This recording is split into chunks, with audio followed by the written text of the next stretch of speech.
Bonjour à tous, je réponds aujourd'hui à un investisseur, loueur meublé non professionnel, qui détient un appartement en banlieue parisienne dont les revenus sont déclarés au régime réel. Il a investi dans un bien qu'il espère revendre dans 5 à 10 ans afin d'en tirer une plus-value. Pour sa première année d'exploitation, il a sollicité 2 cabinets comptables qui ne lui appliquent pas la même grille d'amortissement. Il s'interroge sur l'impact de l'une ou l'autre grille d'amortissement sur son cash flow. Avant de vous proposer une analyse chiffrée, rappelons que l'amortissement représente la perte de valeur d'un actif due à l'usure, au passage du temps ou à l'obsolescence. Par exemple, les peintures vont avec le temps se défraîchir et il faudra procéder à leur réfection pour pouvoir continuer à louer l'appartement et à en obtenir un rendement satisfaisant.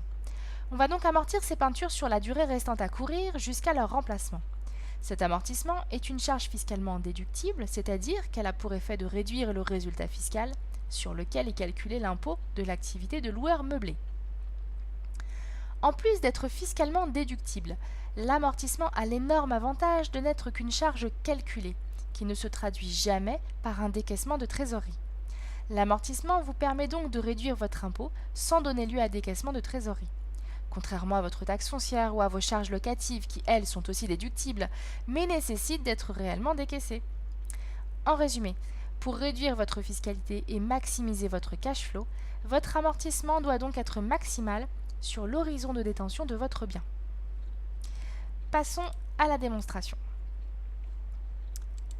Notre investisseur a acheté son bien immobilier pour 288 000 euros. Il a acheté également pour 6 000 euros de meubles. Ce bien immobilier n'est pas amortissable à 100%. Car dans ce bien immobilier, il y a une composante qui ne se déprécie jamais, c'est le foncier, le terrain sur lequel est construit le bien. La quote-part de votre bien qui représente le foncier n'est donc jamais amortissable. La quote-part représentant le foncier dans un bien immobilier dépend du bien lui-même. Le foncier représentera une plus grande part de la valeur d'un appartement face à la Tour Eiffel que de celle d'un immeuble de province. Un arrêt de la Cour d'appel de Paris du 13 mars 2014 parle même d'une quote-part représentant le foncier, donc non amortissable, de 40% de la valeur totale du bien se situant dans le Triangle d'Or à Paris. La grille d'amortissement du cabinet numéro 1 fixe la part du foncier à 25% de la valeur totale du bien. La part résiduelle de 216 000 euros représente donc la construction qui, elle, est bien amortissable. Dans le plan d'amortissement, nous allons retrouver la valeur de cette construction répartie par composant. Les bulletins officiels des impôts proposent des durées indicatives, mais en pratique, la durée d'amortissement d'un composant doit correspondre à la durée restante à courir jusqu'à son remplacement. La grille du cabinet numéro 1 fixe les pourcentages de répartition et les durées d'utilisation suivantes. Le gros œuvre représente 40% de la valeur totale de la construction. La façade et la toiture représentent 10%, les installations générales et techniques représentent 30%, les agencements représentent 20%.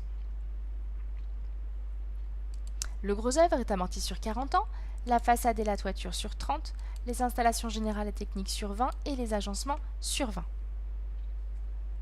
Notons qu'à la fin du plan d'amortissement, soit au bout de 40 ans, nous aurons reconstitué grâce à l'amortissement la valeur de notre construction et de nos meubles, soit 222 000 euros. Autre élément amortissable, les meubles. Ils sont amortis globalement. Vous êtes loueur en meublé, donc votre bilan doit faire figurer des meubles à votre actif.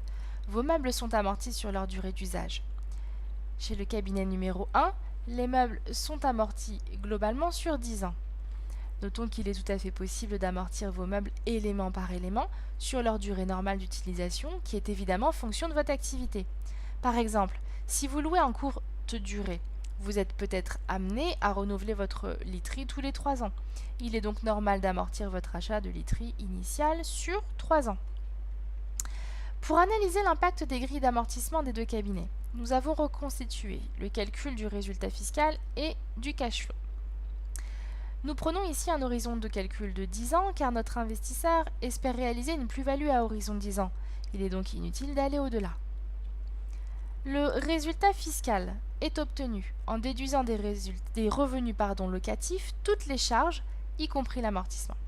A contrario, le cash flow est obtenu en déduisant des revenus locatifs uniquement les charges décaissables, y compris les impôts. Mais l'amortissement, qui n'est qu'une charge calculée, n'est pas déduit. Par contre, on tiendra compte dans le calcul du cash flow de l'échéance remboursée à la banque, que nous retrouverons dans notre échéancier de prêt. Par exemple, en année 1, notre amortissement est déduit du résultat fiscal.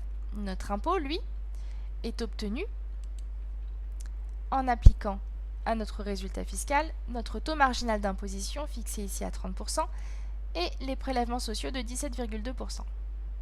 Notre impôt diminuera donc d'autant que les amortissements seront élevés. Copions notre cash flow obtenu en utilisant la grille d'amortissement du cabinet numéro 1. Et maintenant, modifions la grille d'amortissement pour arriver à celle proposée par le cabinet numéro 2. Pour commencer, la part représentant le foncier, estimée par le cabinet numéro 2 à 15% au vu des ventes de terrain du secteur. Le cabinet numéro 2 ramène également la durée d'utilisation du composant toiture et façade à 15 ans.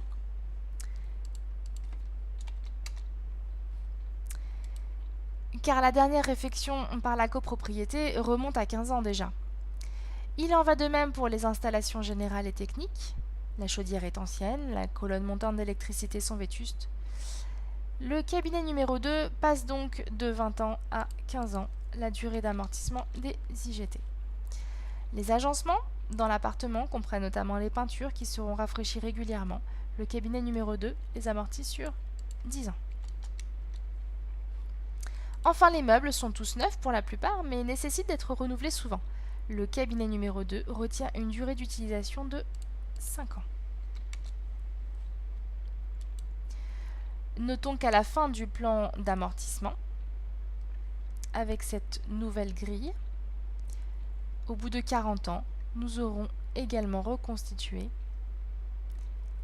la valeur de notre construction et de ces meubles, soit 250 800 €, comme pour la grille d'amortissement du cabinet numéro 1.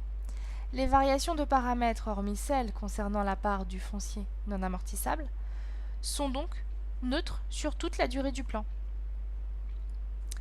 Comparons maintenant le cash flow obtenu avec la grille numéro 2 et le cash flow obtenu avec la grille numéro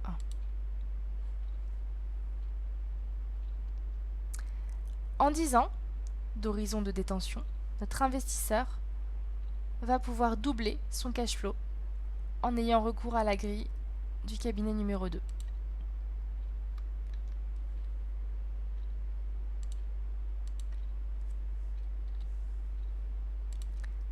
Vous retrouverez en bas de page les références au texte officiel.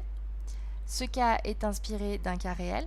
N'hésitez pas à me poser vos questions et avec votre accord, j'y répondrai peut-être en vidéo. Merci et à bientôt.